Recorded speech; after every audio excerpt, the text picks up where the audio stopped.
नमस्कार दोस्तों, current affairs revision for prelim 2020 में आपका स्वागत है। इन्वायरमेंट के रिवीजन का ये हमारा 12वां लेक्चर है। इस वीडियो में हम मई महीने के इन्वायरमेंट से संबंधित करंट अफेयर्स को रिवाइज करेंगे। डिस्कशन का फर्स्ट इंपॉर्टेंट आर्टिकल चारारू मसल के बारे में है। मसल का क्या मतलब होता है? ये देखो, एक सी क्रिएचर है। यहाँ पर देखो, ये सारे सी क्रिएचर्स हैं और इनमें से एक है मसल। लेकिन इस आर्टिकल में हम स्पेसिफिकली बात कर रहे हैं चारारू मसल की। ये एक इन्वेसिव स्पीसीज़ है। इन्वेसिव स्पीसीज़ के बारे में भी हम थोड़ा सा रिवाइज कर लेते हैं। एग्जाम्पल की सहायता से समझिए। ये एक इंडिया का कोई आइलैंड है और यहाँ पर इंडिया के आइलैंड पर नीले रंग की जो स्पीसीज़ हैं यहाँ की मूल निवासी हैं, लेकिन किसी दिन लाल रंग की स्पीसीज़ यहाँ पर आ गई। अब कैसे भी आ सकती हैं, हो सकता है जानबूझ के किसी ने इंट्रोड्यूस किया हो, शिप के माध्यम से आई हों या फिर किसी दूसरे माध्यम से आई हों। लाल रंग की स्पीसीज़ जो मूल रूप से इंडिया के आइलैंड की निवासी नहीं हैं, ये निवासी हैं साउथ अमेरिका के किसी रीजन की या फिर नॉर्थ अमेरिका के किसी रीजन की। धीरे धीरे होगा क्या, नीले रंग की जो ये मूल निवासी स्पीसीज़ थी इनकी संख्या कम होने लगेंगी और लाल रंग की स्पीसीज़ जो पहले यहाँ नहीं रहा करती थी उनकी संख्या बढ़ती जाएगी। एक समय ऐसा आएगा कि जो मूल निवासी थी नीले रंग की स्पीसीज़, इनकी संख्या तो बिल्कुल गिनी चुनी रह जाएगी और पूरे रीजन में संख्या जो है बढ़ जाएगी लाल रंग की स्पीसीज़ की, जो यहाँ की थी ही नहीं। तो ये लाल रंग की स्पीसीज़ हुई इन्वेसिव स्पीसीज़। इसी प्रकार से ये जो चारारू मसल है, ये देखो मूल निवासी हैं साउदर्न और सेंट्रल अमेरिका कोस्ट की, लेकिन 2017 में इस रीजन में जो ओखी साइक्लोन आया था उसके बाद ये केरला के बैकवाटर के आसपास रीजन में आ गई और अब वहाँ पर बड़ी तेज़ी से पनप रही है। इस वजह से लोकल बायोडाइवर्सिटी को काफ़ी नुकसान पहुँच रहा है। और ज़्यादा इन्फॉर्मेशन की बात करें, देखो एक रीज़न कि इस चारारू मसल की संख्या जो है बढ़ रही है वो ये है क्योंकि wide variety of environmental conditions में ये चारारू मसल सर्वाइव कर सकती हैं।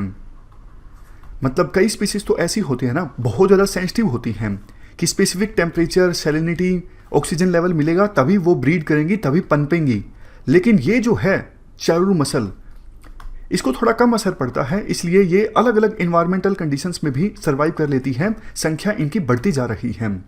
फिजिकल कैरेक्टरिस्टिक्स की बात करें, चारारू मसल जो है ये देखो ग्रीन और ब्राउन मसल्स के साथ मिलती जुलती है, लेकिन साइज की बात करें तो इनका साइज छोटा है और कलर इनका black, brown, purple, dark green ये सब हो सकता है। कोलाम डिस्ट्रिक्ट में जो अस्थामुड़ी लेक है, ये देखो रामसर साइट भी है, ये सबसे ज़्यादा बुरी तरह से प्रभावित हुई है चारारू मसल के कारण। क्या नुकसान होता है इससे? वैसे तो देखो मसल को खाया जा सकता है, मतलब खाने में कंज्यूम किया जा सकता है, लेकिन इम्पैक्ट बायोडाइवर्सिटी पर इतना ज़्यादा है कि इकोनॉमिक जो सिग्निफिकेंस है वो बहुत कम हो जाती है, लेकिन लॉस काफ़ी ज़्यादा बढ़ जाता है। इसकी वजह से लोकल मछुआरों को भी काफ़ी ज़्यादा नुकसान पहुंचा है। चलते हैं आगे। आर्टिकल डुगोंग के बारे में है। क्या कंटेस्ट है? कल देखो वर्ल्ड डुगोंग डे था, तो इस मौके पर एक आर्टिकल पब्लिश हुआ था द हिंदू में डुगोंग के बारे में। यूपीएससी ने 2014 में डुगोंग के बारे में क्वेश्चन पूछा था। डुगोंग देखो मैमल्स होते हैं। मैमल्स अपने बच्चों को सीधा जन्म देते हैं, उन्हें दूध पिलाते हैं, अंडे नहीं दिए जाते मैमल्स के द्वारा। जो ये डुगोंग है ये देखो gulf of Mannar marine national park का फ्लैगशिप एनिमल है। आप एक बार gulf of Mannar marine national park की लोकेशन देख लीजिए। ये ऊपर इंडिया है, उसके बाद नीचे श्रीलंका, यहाँ पर है गल्फ ऑफ मन्नार। यहीं के मरीन नेशनल पार्क का फ्लैगशिप एनिमल है डुगोंग। खास बात देखो ये है, ये मांसाहारी नहीं है, ये शाकाहारी हैं। इनके द्वारा सी ग्रास खाई जाती हैं और यूपीएससी ने यही फैक्ट पूछा था अपने क्वेश्चन में। तो याद रखिएगा डुगोंग को सी काऊ कहा जाता है और जिसका रीज़न ये है ये शाकाहारी हैं। मेनली इनके द्वारा सी ग्रास को कंज्यूम किया जाता है। डुगोंग काफ़ी ज़्यादा पीसफुल होते हैं, शर्मीले होते हैं और इन सब कैरेक्टरिस्टिक्स की वजह से इनको सी काऊ कहा जाता है। थोड़ी और इन्फॉर्मेशन की बात करें, देखो ये इंडियन और वेस्टर्न पैसिफिक ओशन के वार्म लैटिट्यूड्स में मिलते हैं। तो अगर यूपीएससी पूछ लेती है क्या सिर्फ इंडियन ओशन में मिलते हैं डुगोंग, तो ये फैक्ट गलत हो जाएगा। इंडियन ओशन के साथ साथ वेस्ट पैसिफिक ओशन के वार्म लैटिट्यूड्स में डुगोंग्स को देखा जा सकता है। 2013 के जियोलॉजिकल सर्वे ऑफ इंडिया की रिपोर्ट के हिसाब से गल्फ ऑफ मन्नार तमिलनाडु में, अंडमान और निकोबार आइलैंड्स और गल्फ ऑफ कच्छ गुजरात में, इन सभी इलाकों में डुगोंग की जो संख्या है 200 के आसपास है। कंजर्वेशन स्टेटस की बात करें, आईयूसीएन की रेड लिस्ट में ये वल्नरेबल कैटेगरी में आते हैं और वाइल्ड लाइफ प्रोटेक्शन एक्ट 1972 के शेड्यूल 1 में आते हैं। और शेड्यूल 1 में जो एनिमल की स्पीसीज आती हैं उनको हाईएस्ट प्रोटेक्शन दी जाती है वाइल्ड लाइफ प्रोटेक्शन एक्ट 1972 के अंतर्गत, मतलब इनको मारने पर सबसे ज़्यादा सज़ा होती है। थ्रेट की बात करें, कोस्टल एरियाज़ में जो शिकारी हैं उनका इजी टारगेट है डुगोंग।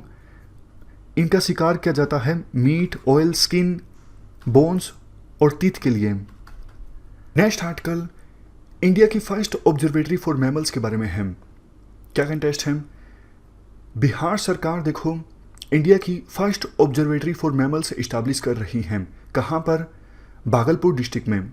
स्पेसिफिकली बात करें विक्रमशिला गैंजेटिक डॉल्फिन सेंचुरी में ये इंडिया की first observatory for the mammals establish की जाएगी। गंगा रिवर के ऊपर देखो एक ब्रिज है, सुल्तानगंज अगुवनी घाट ब्रिज। इस ब्रिज के ऊपर ये ऑब्जर्वेटरी इस्टेब्लिश की जाएगी और ऑब्जर्वेटरी का स्ट्रक्चर इस प्रकार से होगा कि चारों तरफ की जो दीवारें होंगी वो शीशे से बनी होंगी और ताकि ऑब्जर्वेटरी के अंदर जो लोग मौजूद हैं वो बाहर डॉल्फिन्स को या फिर दूसरी स्पीसीज को देख सकें। तो इस ऑब्जर्वेटरी के बनने से इको टूरिज्म काफ़ी ज़्यादा प्रमोट होगा और चूंकि लोग डायरेक्टली स्पीसीज के टच में नहीं आएंगे तो बायोडाइवर्सिटी को भी नुकसान नहीं पहुंचेगा। वैसे देखो एक प्रपोजल और भी है जहां पर गंगा और पुनपुन रिवर का मिलन होता है। यहाँ पर देखिए गंगा और पुनपुन रिवर जहां पर आपस में मिलती हैं पटना में फतुहा के पास, यहाँ पर भी एक डॉल्फिन ऑब्जर्वेटरी इस्टेब्लिश की जाए। ये प्रपोजल है, इस पर बिहार की सरकार विचार कर रही है क्योंकि देखो यहाँ पर 5 से लेकर 15 डॉल्फिन साल के किसी भी समय में देखी जा सकती हैं। तो अगर ऑब्जर्वेटरी इस्टेब्लिश की जाएगी तो ज़्यादा अच्छा रहेगा। चलते हैं आगे। आर्टिकल एंटीबॉडीज फ्रॉम लामास के बारे में है। लामास क्या है? जैसा देखो आप शक्ल से देख सकते हो, ये कैमल फैमिली का एक मैमल है। कहाँ पर मिलता है? साउथ अमेरिका में। सामान को एक स्थान से दूसरे स्थान पर ले जाने के लिए लामास का इस्तेमाल होता है। वैसे मीट और वूल भी प्राप्त किया जाता है लामास से।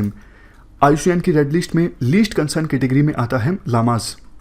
हुआ क्या है, यूनिवर्सिटी ऑफ टेक्सास में रिसर्चर्स के एक ग्रुप ने यह पता लगाया है लामास के जो एंटीबॉडीज़ हैं उनका इस्तेमाल हो सकता है कोविड-19 की ट्रीटमेंट के लिए। रिसर्चर्स ने क्या किया, लामास से 2 स्पेशल तरह के जो एंटीबॉडीज़ मिलते हैं उनको कंबाइन कर दिया और एक नए तरह का एंटीबॉडी क्रिएट किया। ये नए तरह का जो एंटीबॉडी क्रिएट किया गया रिसर्चर्स के द्वारा, ये क्या करता है, ये देखो कोरोना वायरस के ऊपर जो स्पाइक होता है जिसे प्रोटीन कहा जाता है उसके साथ चिपक जाता है तो उसे डिस्ट्रॉय कर देता है। मैं फिर से बोलता हूँ, लामास से 2 स्पेशल तरह के एंटीबॉडीज़ को मर्ज करके एक नए तरह का एंटीबॉडी क्रिएट किया गया रिसर्चर्स के द्वारा। और ये नए तरह का जो एंटीबॉडी क्रिएट किया गया ये क्या करता है, नोवल कोरोना वायरस के ऊपर जो स्पाइक होता है यानी प्रोटीन जिसकी वजह से कोरोना वायरस को कोरोना वायरस कहा जाता है क्योंकि शेप जो होती है इस स्पाइक की क्राउन की तरह होती है। तो ये जो नए तरह का एंटीबॉडी क्रिएट किया गया 2 एंटीबॉडीज़ को मर्ज करके ये इस स्पाइक के साथ चिपक जाता है और इस स्पाइक को डिस्ट्रॉय कर देता है, यानी नोवल कोरोना वायरस के प्रोटीन को डिस्ट्रॉय कर देता है। अब देखो इसी प्रोटीन की सहायता से नोवल कोरोना वायरस ह्यूमंस में सेल्स के साथ इंटरेक्ट करता है। तो अब जब प्रोटीन ही नहीं रहा तो इंटरेक्शन नहीं हो पाएगी और ये वायरस जो है वो डिस्ट्रॉय हो जाएगा।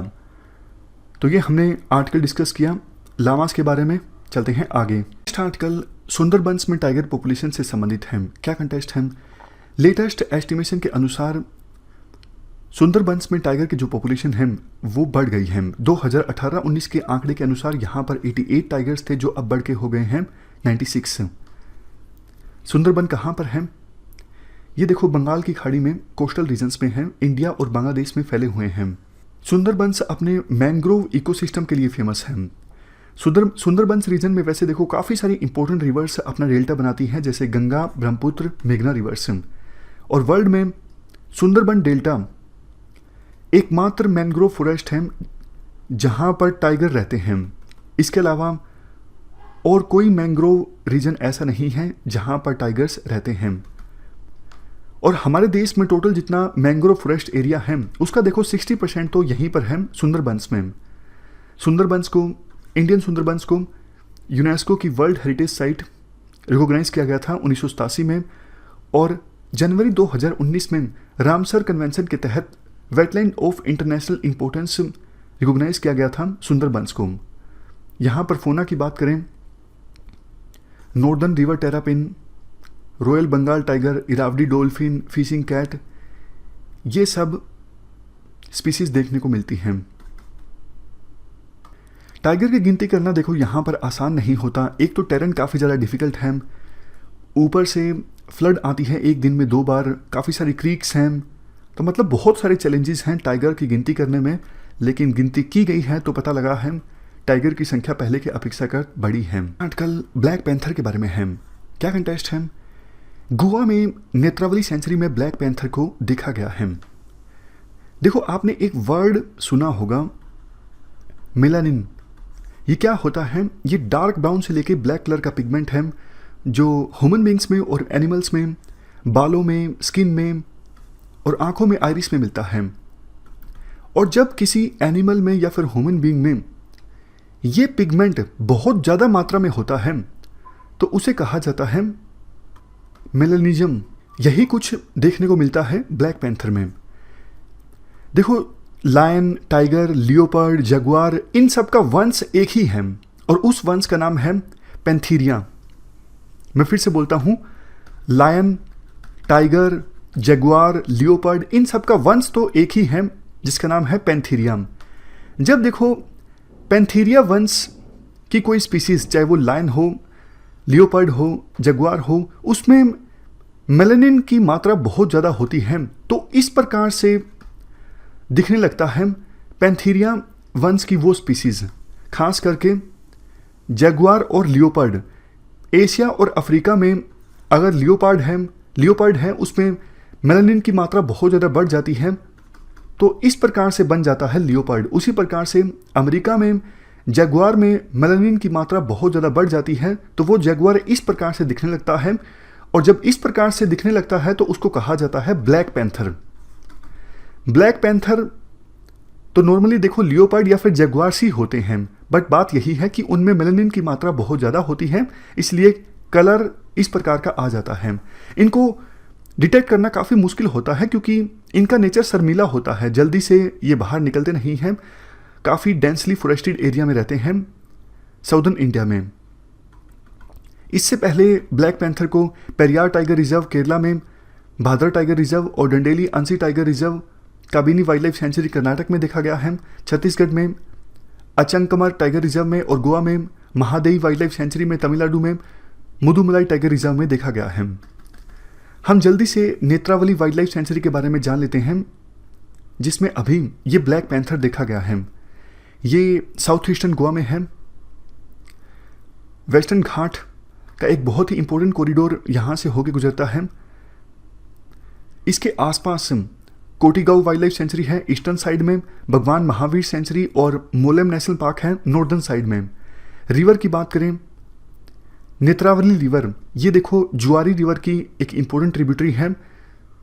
ये नेत्रावली रिवर ओरिजिनेट होती है इस सेंचुरी से, इसलिए इस सेंचुरी का नाम है नेत्रावली।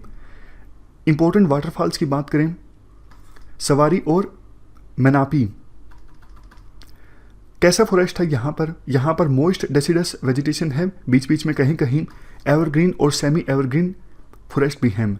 फोना की बात करें, लियोपर्ड, जायंट स्क्विरल यानी गिलहरी, mouse dear, Nilgiri, food pigeon, Ceylon, frog mouth, ये सब यहाँ पर देखने को मिलते हैं। गोवा में दूसरे कौन से प्रोटेक्टेड एरियाज हैं, यूपीएससी क्वेश्चन पूछ सकती है। Kotigaon wildlife sanctuary, Mahadev wildlife sanctuary, Bhagwan Mahavir sanctuary, Bondla wildlife sanctuary, Mollem national park, doctor Salim Ali bird century.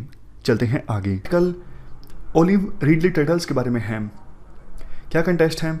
देखो, आपको पता है उड़ीसा के कोस्ट पर और गहीरमाथा मैरीन सेंचुरी में हर साल लाखों की तादाद में ओलिव रिडले टर्टल्स आते हैं और मास नेस्टिंग करते हैं, मतलब एक सिंक्रोनाइज्ड वे में नेस्टिंग करते हैं। मार्च में वो आए थे, उन्होंने अंडे दिए थे और अब अंडों से बच्चे बाहर निकलने लगे हैं। संख्या भी दी हुई है, कितने टर्टल्स आए थे, कितने बच्चे वापस लौट सकते हैं, संख्या इंपॉर्टेंट नहीं है। ओलिव रिडले टर्टल्स के बारे में थोड़ी सी इंफॉर्मेशन हम डिस्कस कर लेते हैं। स्मॉलेस्ट और मोस्ट अबंडेंट सी टर्टल है, मतलब एक ऐसा टर्टल जिसकी संख्या सबसे ज़्यादा है और सबसे छोटा है। गर्म पानी में ये टर्टल्स आमतौर पर मिलता है। पैसिफिक ओशन, अटलांटिक ओशन और इंडियन ओशन में प्रेजेंस देखने को मिल जाती है ओलिव रिडले टर्टल्स की। तो यूपीएससी फंसाने वाला क्वेश्चन पूछे कि ये एंडेमिक है इंडियन ओशन में तो गलत हो जाएगा। पैसिफिक ओशन, अटलांटिक ओशन, इन ओशंस में भी देखने को मिलता है ये ओलिव रिडले टर्टल्स। ये देखो जाने जाते हैं अरीबादा के लिए। एरीबाडा क्या है? एरीबाडा देखो यूनिक मास नेस्टिंग है, जैसे लाखों की तादाद में टर्टल्स आते हैं, एक सिंक्रोनाइज्ड वे में नेस्टिंग करते हैं। मान लो जी यहाँ फीमेल ओलिव रिडले टर्टल है, थोड़े डिस्टेंस पे यहाँ पे, थोड़े डिस्टेंस पे यहाँ पे। जैसे जो ये सेंचुरी की बात हमने की, गहीरमाथा मैरीन सेंचुरी, इस सेंचुरी में बीच पर लाखों की तादाद में एक साथ नेस्टिंग करते टर्टल्स देखे जा सकते हैं मार्च के आसपास। तो इस चीज़ को कहा जाता है एरीबाडा। आयुष्मान की रेड लिस्ट में ये जो स्पीसीज है वो वल्नरेबल कैटेगरी में आती है। और साइट्स जो कि एक कन्वेंशन है इंडेंजर्ड स्पीसीज के इलीगल ट्रेड को रोकने के लिए, इस कन्वेंशन के अपेंडिक्स 1 में आती है ओलिव रिडले टर्टल्स की स्पीसीज। और वाइल्ड लाइफ प्रोटेक्शन एक्ट 1972, इस एक्ट के शेड्यूल 1 में प्रोटेक्टेड है ओलिव रिडले टर्टल्स। संख्या इनकी कम हो रही है, हालांकि इतनी तेजी से भी कम नहीं हो रही, लेकिन वल्नरेबल कैटेगरी में अब ये आ चुके हैं आयुष्मान की रेड लिस्ट में। और इनको नुकसान पहुंचता है फिशिंग प्रैक्टिसेस की वजह से, और काफ़ी बार टूरिस्ट बहुत ज़्यादा आ जाते हैं तो लोकल इकोसिस्टम इफ़ेक्ट हो जाता है। और जहाँ पे ये अंडे देते हैं उन लोकेशंस को भी एक्सप्लॉइट किया जाता है पोर्ट के पर्पजेज़ के लिए, या फिर दूसरे जैसा हमने डिस्कस किया टूरिज्म संबंधित पर्पजेज़ के लिए। तो इन सब चीज़ों की वजह से ओलिव रिडले टर्टल्स का जो हैबिटेशन है वो श्रिंक हो रहा है, संख्या भी कम हो रही है। थोड़ा सा हम भितरकनिका नेशनल पार्क के बारे में भी जान लेते हैं। ये नेशनल पार्क देखो काफ़ी ज़्यादा फेमस है मैंग्रोव्स के लिए, माइग्रेटरी बर्ड्स के लिए, टर्टल्स के लिए, एस्चुरिन क्रोकोडाइल्स के लिए और क्रीक्स के लिए। 3 प्रोटेक्टेड एरियाज आते हैं भितरकनिका के अंतर्गत, Bhitarkanika national park, Bhitarkanika wild life sanctuary और गहीरमाथा मैरीन सेंचुरी। आसपास कौन सी रिवर्स या फिर एस्चुरीज हैं? भितरकनिका देखो एस्चुरीज ऑफ ब्राह्मणी, बैतरनी, धमरा और महानदी रिवर सिस्टम में एग्जिस्ट करता है। और कहा यह जाता है 70% जो सोल्ट वाटर क्रोकोडाइल्स हैं वो यहीं पर मिलते हैं। और उनको कंजर्व करने के लिए एक प्रोजेक्ट चलाया गया था 1975 में। अब आप एक क्वेश्चन का आंसर दीजिए। ओलिव रिडले टर्टल्स नेचुरली कहाँ मिलते हैं इंडिया में? Andhra Pradesh coast, Orissa coast, Maharashtra coast. बताइए, ध्यान से सोचिए। हमने क्या डिस्कस किया? Indian ocean, Pacific ocean, Atlantic ocean में देखा जा सकता है ओलिव रिडले टर्टल्स को। तो इसका आंसर होगा डी। आर्टिकल साल फॉरेस्ट टोर्टोइस के बारे में है। क्या कंटेस्ट है? संख्या देखो साल फॉरेस्ट टोर्टोइस की काफ़ी ज़्यादा कम हो रही है पिछले कुछ सालों से, इसलिए रिसेंटली आयुष्मान की रेड लिस्ट में इस साल फॉरेस्ट टोर्टोइस को क्रिटिकली इंडेंजर्ड कैटेगरी में अब डाल दिया गया है। हम बेसिक इन्फॉर्मेशन डिस्कस करें इस साल फॉरेस्ट टोर्टोइस के बारे में। साइंटिफिक नेम है इंडोटेस्टुडो इलोंगेट। वैसे यूपीएससी साइंटिफिक नेम के बारे में नहीं पूछती है, फ्यूचर में कहा नहीं जा सकता, लेकिन पास्ट में नहीं पूछा है। साल फॉरेस्ट टोर्टोइस को कुछ दूसरे नामों से भी जाना जाता है, जैसे इलोंगेटेड टोर्टोइस, येलो टोर्टोइस और साल फॉरेस्ट टोर्टोइस, जैसा हमने डिस्कस किया। कहाँ पर मिलता है? ये देखो साउथ ईस्ट एशिया, और इंडियन सब कॉन्टिनेंट के कुछ पार्ट्स में मिलता है, स्पेसिफिकली नॉर्थ ईस्ट इंडिया में। आप ये मैप देखिए, साउथ ईस्ट एशिया में मिलता है ये साल फॉरेस्ट टोर्टोइज, और इंडियन सब कॉन्टिनेंट में के कुछ पार्ट्स में, स्पेसिफिकली नॉर्थ ईस्ट इंडिया में, यहाँ पर डिस्ट्रीब्यूशन है इस टोर्टोइज का। इसे क्रिटिकली इंडेंजर्ड कैटेगरी में अब डाल दिया गया है, और हमारे वाइल्ड लाइफ प्रोटेक्शन एक्ट 1972 के शेड्यूल 4 में ये आता है। तो देखो, जल्द ही हमारे वाइल्ड लाइफ प्रोटेक्शन एक्ट में भी इसका स्टेटस अब चेंज हो सकता है। इसे जल्द ही वाइल्ड लाइफ प्रोटेक्शन एक्ट के शेड्यूल 1 में डाला जा सकता है। और देखो, शेड्यूल 1 में जो स्पीसीज आती हैं उनको हाईएस्ट प्रोटेक्शन मिलती है। पिछले 90 सालों में साल फॉरेस्ट टोर्टोइज की संख्या 80% तक कम हो गई है। रीजंस काफ़ी हैं। फूड के लिए शिकार किया जाता है साल फॉरेस्ट टोर्टोइज को। इसके अलावा सजावटी मास्क बनाने में भी इस्तेमाल होता है इनका। इंटरनेशनल वाइल्ड लाइफ ट्रेड होता है। और चाइना में तो देखो, टोर्टोइज का जो सेल होता है, सेल मतलब ये जो ऊपरी हार्ड लेयर होती है जो बचाती है इस कछुए को, इस खोल का यानी सेल का इस्तेमाल किया जाता है कामोत्तेजना के लिए, मतलब सेक्स पावर इंक्रीज करने के लिए। एक और ख़ास बात देखो, 90% वो एरिया जिसमें साल फॉरेस्ट टोर्टोइज मिलते हैं वो देखो प्रोटेक्टेड एरिया नेटवर्क से बाहर हैं। प्रोटेक्टेड एरिया नेटवर्क जैसे national parks, wild life sanctuaries, मतलब सिर्फ 10% जो डिस्ट्रीब्यूटेड एरिया है साल फॉरेस्ट टोर्टोइज का वो प्रोटेक्टेड एरिया में आता है। बाकी 90% एरिया प्रोटेक्टेड एरिया नेटवर्क से बाहर है। इसलिए भी संख्या काफ़ी कम हुई है साल फॉरेस्ट टोर्टोइज की पिछले कुछ सालों में। चलते हैं आगे। नेक्स्ट आर्टिकल घड़ियाल के बारे में है। क्या कंटेस्ट है? हाल ही में उत्तर प्रदेश की सरकार ने घाघरा रिवर में घड़ियाल को रिलीज़ किया, ये इंश्योर करने के लिए कि घड़ियाल अपने नेचुरल हैबिटेट में रहें और उनकी संख्या कम ना हो। घड़ियाल के बारे में बेसिक इन्फॉर्मेशन हम डिस्कस करें। साइंटिफिक नेम है गैवियालिस गैंजेटिकू। जो मेल घड़ियाल होता है वो देखो एक मिट्टी के बर्तन की तरह लगता है। आप ये तस्वीर देख सकते हो। कहाँ पर रहते हैं घड़ियाल? ये फ्रेश वाटर क्रोकोडाइल है, मतलब ताज़े पानी में मिलते हैं, और ख़ास करके जहाँ पे नदी का बहाव तेज होता है उस पानी में घड़ियाल मिलते हैं। इंडिया में गिरवा रिवर, चंबल रिवर, केन रिवर, सोन रिवर, महानदी रिवर और रामगंगा रिवर, इन नदियों में घड़ियाल को देखा जा सकता है। नेपाल की बात करें तो राप्ती, नारायणी रिवर। घड़ियाल देखो इंपॉर्टेंट है, यूपीएससी ने क्वेश्चन पूछा था, 2019 में भी पूछा था। स्टेटस की बात करें, आईयूसीएन की रेड लिस्ट में क्रिटिकली इंडेंजर्ड है, मतलब संख्या बहुत ही कम है, और संख्या कम है, क्रिटिकली इंडेंजर्ड है, इसलिए वाइल्ड लाइफ प्रोटेक्शन एक्ट 1972 में ये आता है। देखो एक चीज़ मैं आपको बताऊं, अगर यूपीएससी कई बार इस प्रकार से क्वेश्चन पूछ लेती है, किसी स्पीसीज़ का नाम दिया हो और स्टेटमेंट्स इस प्रकार से हों, पहली स्टेटमेंट ये हो क्या ये आईयूसीएन की रेड लिस्ट में क्रिटिकली इंडेंजर्ड कैटेगरी में है, और दूसरी स्टेटमेंट ये हो कि वाइल्ड लाइफ प्रोटेक्शन एक्ट के शेड्यूल 3 या फिर 4 में आता है, तो सामान्यतः देखो कन्फ्लिक्ट पैदा हो जाता है।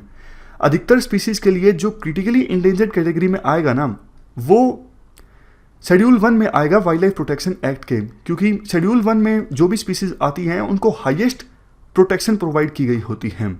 इसके अलावा एक और कन्वेंशन है साइट्स, जो कि इंडेंजर्ड स्पीसीज के इंटरनेशनल ट्रेड को रेगुलेट करती हैं। इस कन्वेंशन के अपेंडिक्स 1 में आता है घड़ियाल।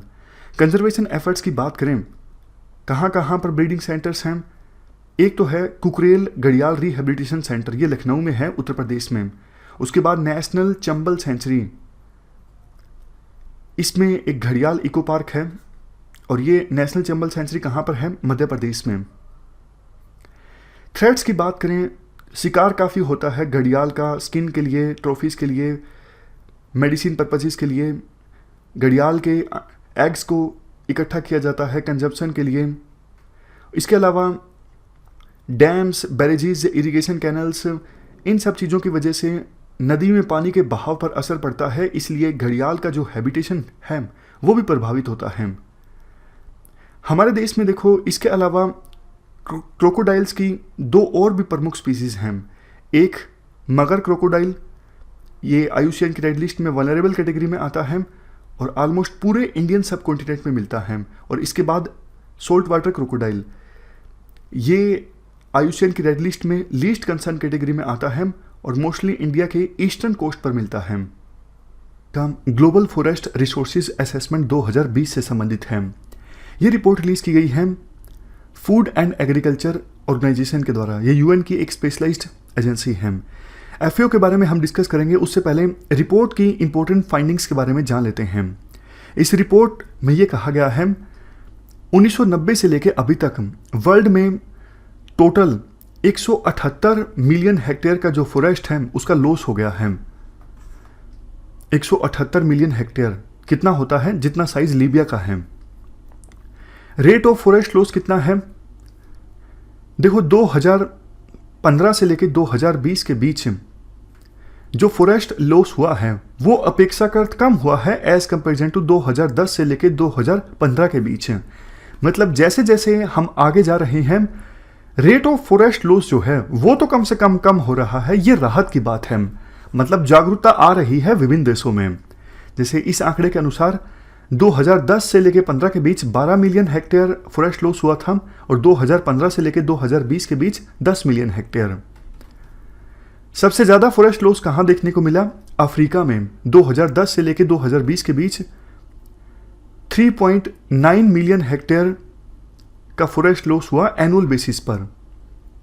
और साउथ अमेरिका में एनुअल बेसिस पर फॉरेस्ट लॉस की जो रेट थी वो दूसरे नंबर पर सबसे ज्यादा थी 2.6 मिलियन हेक्टेयर। हाईएस्ट गेन कहां पे हुआ फॉरेस्ट का? एशिया में। Net gain of forest area सबसे ज्यादा रहा एशिया में 2010 से 2020 के बीच। उसके बाद नंबर आता है ओशियानिया और उसके बाद यूरोप। अब हम लास्ट में FAO के बारे में जान लेते हैं। ये यूएन की स्पेशलाइज्ड एजेंसी है जो फोकस करती है इस बात पर कि वर्ल्ड से भुखमरी को मिटाया जा सके। टोटल मेंबर्स हैं 194। 130 से ज़्यादा देशों में काम करती है ये ऑर्गेनाइजेशन, ताकि प्रयास किए जा सके भुखमरी को मिटाने के लिए। हेडक्वार्टर रोम इटली में है। कब इस्टाब्लिश की गई थी ये बॉडी?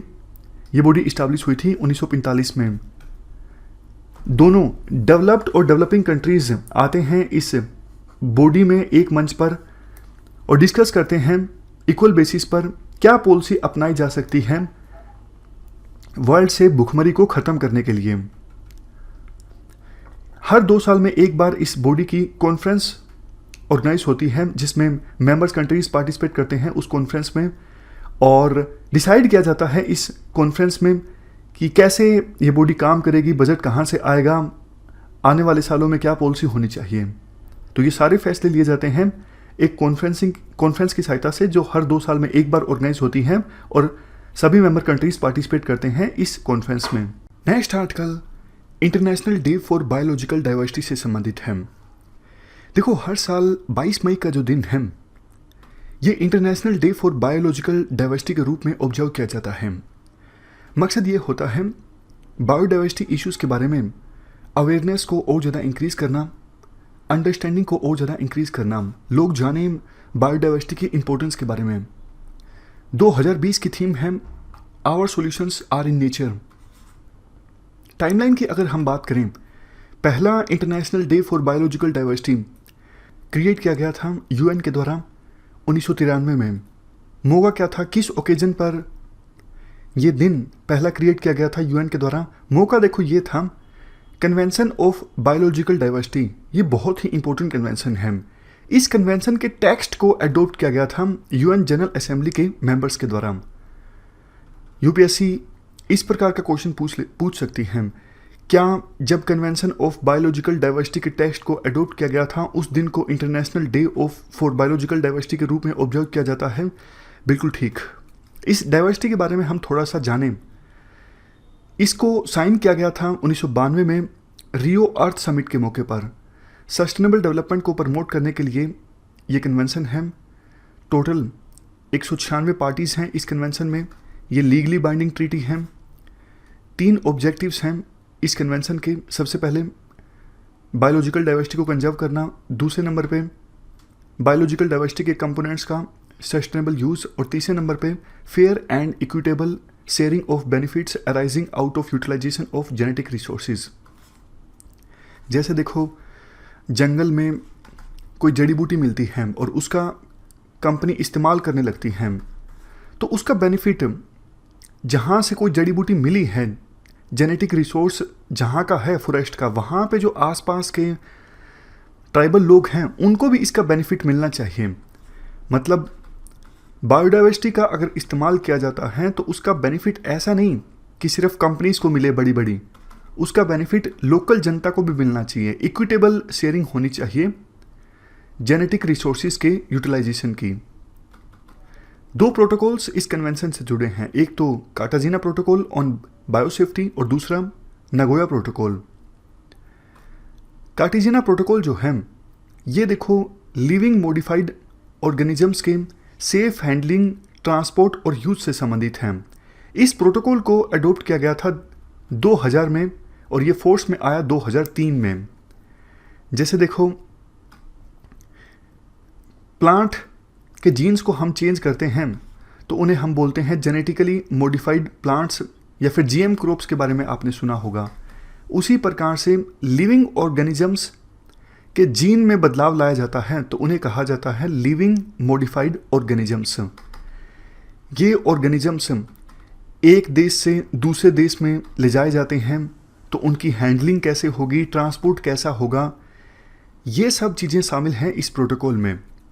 और इसके बाद बात करें नगोया प्रोटोकॉल की, ये तो वही है जो हमने ये तीसरा प्रिंसिपल डिस्कस किया था, fair and equitable sharing of the benefits arising out of the utilisation of genetic resources. इस ऑब्जेक्टिव से संबंधित है नगोया प्रोटोकॉल, और ये कब फोर्स में आया था? 2014 में। तो ये हमने आर्टिकल डिस्कस किया, international day for biological diversity and convention on biological diversity से संबंधित। Article Dibru Saikhowa national park के बारे में है। क्या कंटेस्ट है? Ministry of environment, forest and climate change ने अप्रूवल दे दिया है, क्लियरेंस दे दी है ऑयल इंडिया को। ऑयल इंडिया जो है बाहर से ड्रिल कर सकेगी इस डिब्रू साइखोवा नेशनल पार्क में। मतलब ऑयल इंडिया के जो कर्मचारी हैं वो इस नेशनल पार्क में अंदर से ड्रिल नहीं करेंगे, लेकिन बाहर से ड्रिल किया जा सकेगा इस नेशनल पार्क में। इसके बारे में हम डिस्कस करें, ये देखो एक नेशनल पार्क भी है और बायोस्फीयर रिजर्व भी है। ये ब्रह्मपुत्र रिवर के साउदर्न बैंक पर है, साउदर्न किनारे पर है, असम में एक्सट्रीम ईस्ट में। आप देखिए ये असम है और बिल्कुल एक्सट्रीम ईस्ट में ये डिब्रू साइखोवा नेशनल पार्क है जो कि एक बायोस्फीयर रिजर्व भी है। पार्क के आसपास नदियों की बात करें, ब्रह्मपुत्र और लोहित रिवर्स हैं नॉर्थ में और डिब्रू रिवर है साउथ में। वेजिटेशन की बात करें, किस टाइप की वनस्पति यहाँ पर मिलती है? Moist mixed semi evergreen forest, moist mixed deciduous forest और ग्रासलैंड्स। यहाँ पर नॉर्थ ईस्ट में सबसे ज़्यादा सेलिक्स स्वैम्प फॉरेस्ट मिलते हैं। यहाँ पर देखो आप, ये है सेलिक्स स्वैम्प फॉरेस्ट। फोना की बात करें, फीरल हॉर्सेस मतलब जंगली घोड़े, मैमल्स की 36 स्पीसीज, बर्ड्स की 400 स्पीसीज। जो मैमल्स की 36 स्पीसीज यहाँ पर रिकॉर्ड की गई हैं उनमें से कुछ tiger, elephant, leopard, jungle cat, bears. Slide को पोज करके एक बार जल्दी से नज़र आप इन स्पीसीज पर डाल सकते हो। Important article garbage free star rating for the cities के बारे में है। क्या कंटेस्ट है? हाल ही में union housing and urban affairs ministry ने garbage free star rating for the cities का रिजल्ट अनाउंस किया। रिजल्ट डिस्कस करें इससे पहले इस स्टार रेटिंग के बारे में बेसिक इन्फॉर्मेशन जान लेते हैं। देखो मकसद इस प्रकार की सिटीज़ के लिए garbage free star rating release करने का ये है, विभिन्न सिटीज़ को एनकरेज करना कि आप ज़्यादा से ज़्यादा क्लीनिनेस को प्रमोट कीजिए। Ministry of housing and urban affairs ministry ने ये इनिशिएटिव लॉन्च किया था जनवरी 2018 में। कौन से कंपोनेंट्स को देखा जाता है विभिन्न सिटीज़ को रैंकिंग देते वक्त? ड्रेन्स में क्लीनिनेस देखी जाती है, वाटर बॉडीज़ में साफ़ सफाई देखी जाती है। इसके अलावा प्लास्टिक वेस्ट मैनेजमेंट कैसा है किसी सिटी में, कंस्ट्रक्शन वेस्ट को मैनेज किया जा रहा है या फिर नहीं किया जा रहा है।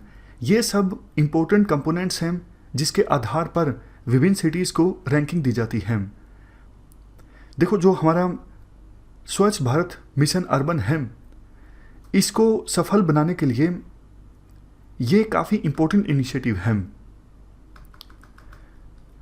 कैसे रैंकिंग तैयार होती है? देखो 3 स्टेजेस हैं। सबसे पहले तो विभिन्न सिटीज़ को बोला जाता है कि आपके यहाँ पर इन सभी कंपोनेंट्स से संबंधित परफॉर्मेंस कैसी रही है, आप बताइए, खुद से बताइए। तो पोर्टल पे सभी सिटीज़ डेटा अपलोड कर देती हैं कि प्लास्टिक वेस्ट मैनेजमेंट से संबंधित कैपेसिटी कैसी है, वेस्ट मैनेजमेंट कैपेसिटी कैसी है, और जो डेटा विभिन्न सिटीज़ के द्वारा पोर्टल पर अपलोड किया जाता है उससे संबंधित डॉक्यूमेंट्स भी अपलोड करने पड़ते हैं। दूसरी स्टेज में क्या होता है, एक इंडिपेंडेंट एजेंसी उन डॉक्यूमेंट्स की, उस डेटा की जांच करती है। तीसरी स्टेज में क्या होता है, एक इंडिपेंडेंट एजेंसी ग्राउंड लेवल पे वेरिफिकेशन करती है। समझ गया? पहली स्टेज में सिटीज़ अपना डेटा अपलोड करती हैं, दूसरी स्टेज में इंडिपेंडेंट एजेंसी उस डेटा को वेरीफाई करती हैं, जो डॉक्यूमेंट्स अपलोड किए गए हैं विभिन्न सिटीज़ के द्वारा उन्हें वेरीफाई किया जाता है, और तीसरी स्टेज में ग्राउंड लेवल पे वेरिफिकेशन होती है। मतलब एक्चुअल साइट पर जाकर देखा जाता है जो कुछ विभिन्न सिटीज़ बोल रही हैं वो सच है या फिर नहीं है। उसके आधार पर फाइनली रैंकिंग रिलीज की जाती है।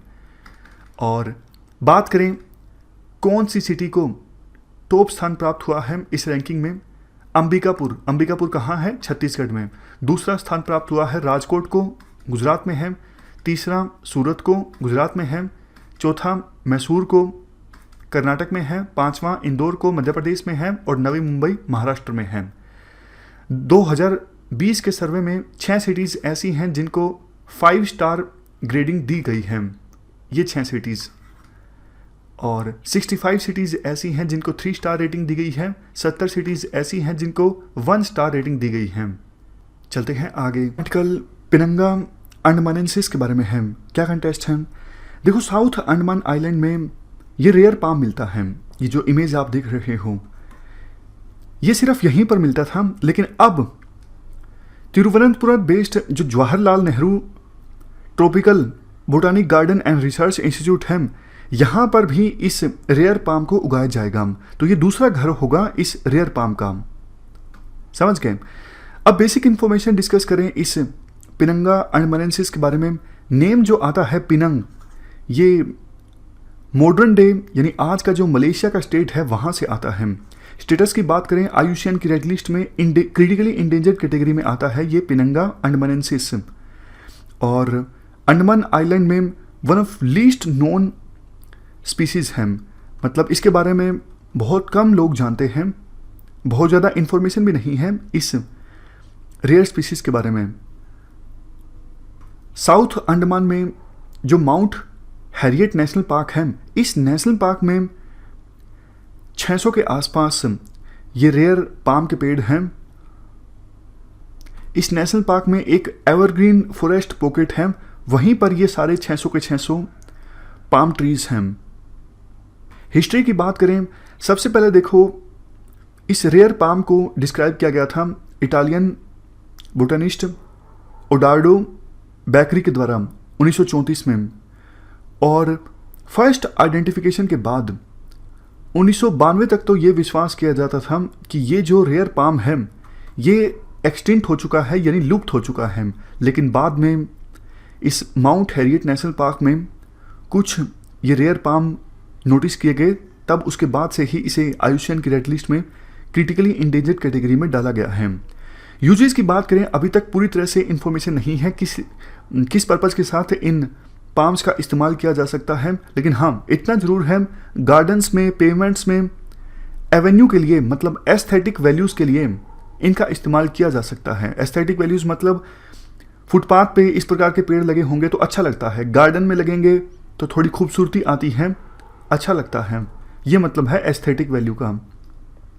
थ्रेट्स की बात करें, नेचुरल कैलमिटीज़ जैसे साइक्लोन्स, अर्थक्वेक्स या फिर हाथियों के द्वारा कुचले जाना, ये कुछ ऐसी प्रॉब्लम्स हैं जिनकी वजह से संख्या जो है कम हो गई है पिनंगा अंडमानेंसिस की। चलते हैं आगे चलने से पहले माउंट हैरियट नेशनल पार्क के बारे में भी इंफॉर्मेशन डिस्कस कर लेते हैं। ये देखो, अंडमान एंड निकोबार आइलैंड्स के साउथ में है माउंट हैरियट। ये 3rd हाईएस्ट पीक है अंडमान और निकोबार आर्किपिलगो में।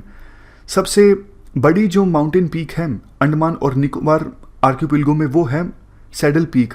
ये नॉर्थ अंडमान में है, ये ऊपर देखिए।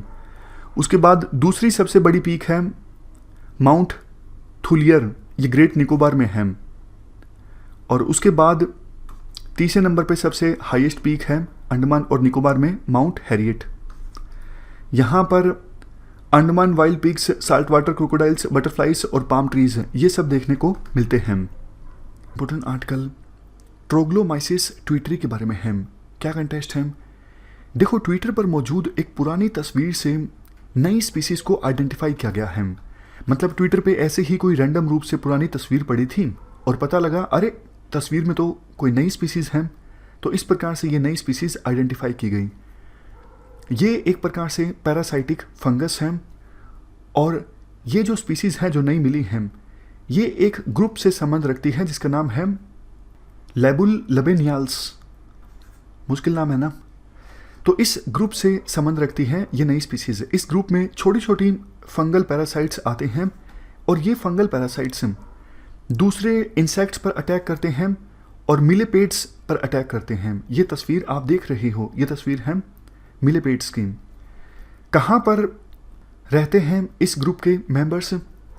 देखो, ये होस्ट ऑर्गेनिजम्स के आउटसाइड पार्ट्स पर रहते हैं और इस केस में ये जो नई स्पीसीज मिली है ये मिलीपेड्स के रिप्रोडक्टिव ऑर्गन्स पर रहते हैं। लास्ट में थोड़ी सी और इंफॉर्मेशन, लेबुलबेनियाल्स को पहले डिस्कवर किया गया था 19वीं सेंचुरी के मिडल में, यानी 1850 के आसपास। और फाउंडेशनल वर्क जो है लेबुलबेनियाल्स का कंप्लीट किया गया अमेरिकन माइकोलॉजिस्ट वो लोग होते हैं जो फंगी पर स्टडी करते हैं।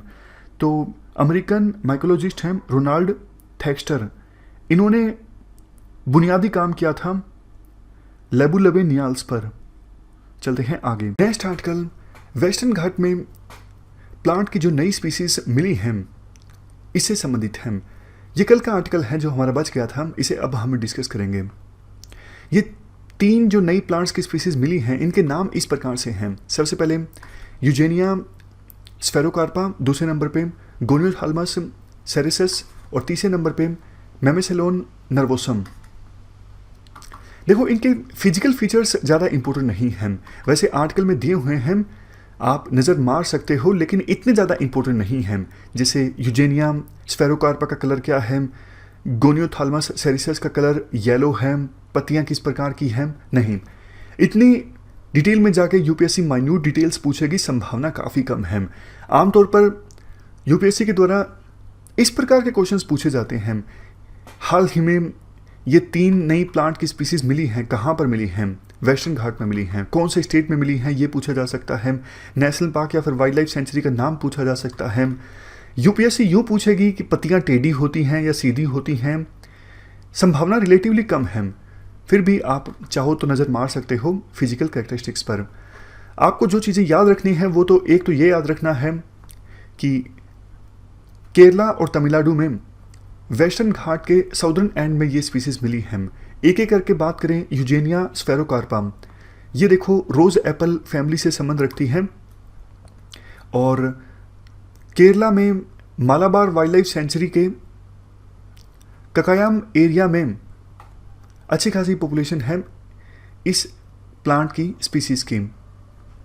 इसके बाद बात करें गोनियोथालमस सेरेसस की, फैमिली का नाम क्या है? Annonaceae family of custard Apple. कहाँ पर?